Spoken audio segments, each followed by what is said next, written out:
Alibag ब्लॉगच्या second पार्टमध्ये तुमचं स्वागत आहे. हा खूप मोठा स्कॅम आहे. म्हणजे इथले नारळ ना त्याच्यामध्ये घोटभर पण पाणी नसतं. का भाई? हा तर पूर्णपणे स्कॅम आहे. मला बिलकुल नाही आवडला आहे तो स्कॅम. त्यामुळे तुम्ही जाणार असाल ना तर मी तुम्हाला आधीच अलर्ट देऊन देते की तुम्ही नारळ पाणी घेताना विचार करा की त्याच्यामध्ये तुम्हाला घोटभरच पाणी भेटणार. त्यानंतर हा बीच खूप जास्त सुंदर होता कारण इथली माती पूर्ण व्हाईट होती. जशी पाहिजे असते ना तशी एकदम फोटोसाठी एकदम प्रॉपर. त्यानंतर आम्ही इथं खूप जास्त मस्ती केली आणि त्याच्यानंतर एक पण फोटो काढायला आम्हाला नीट टाईम भेटला नाही कारण इतकी जास्त हवा होती. एवढ्या हवेमध्ये ना नुसतं उडून जात होतं. इथं मम्मी लोकांचं फोटोच्या पोज बघितल्या का तुम्ही, पाय ठेवून. त्यानंतर मी त्यांना हसते तर त्यांना वाटलं मी त्यांचं शूट करते तर ते अजून मला दाखवत आहे का बघा बघा. तर त्याच्यानंतर मग आम्ही खेळलो पकडापकडी. मोठे झालो असं वाटत तर नाही कारण हरकते ऐसी आहे ना गाईज. मातीतनं लवकर लवकर पळता येत नाही. पूर्ण पायमध्ये घुसत होते आणि गरम पण होती ती माती आणि मी बिन चप्पलची पळत होते.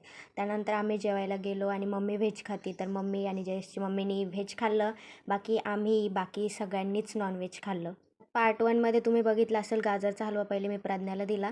इथं पण ती लाडात मला बोलते की मला भरव ना तू. म्हणजे व्हिडिओमध्ये मला मला दाखवायचं असतं खाताना पण तिला पहिला घास द्यायला लागतो. लोकांना ते आमचं प्रेम वाटत असतं. म्हणजे आहेच प्रेम की इथे मी मम्मीला ना लायनर लावून दिलं होतं आणि तिला माहीत नव्हतं मी तिथून गायब झाले. तर ती तशीच उभी आहे. सुंदरी पोरगी. मोबाईल कोणाकडे माझ्या कोणाकडे का तुमचा ऑटोग्राफ. प्रज्ञा काय फुसफुस करून बोलत नाही आहे. तिचा आवाजच बसला होता आणि ती तशीच बोलत होती.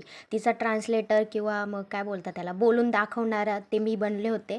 कारण तिचा आवाज लोकांपर्यंत पोहोचतच नव्हता. आणि हा दुसऱ्या बीचला गेलो आम्ही आणि तिथं मी भिजले वगैरे पण व्हिडिओ नाही आहे. बाय.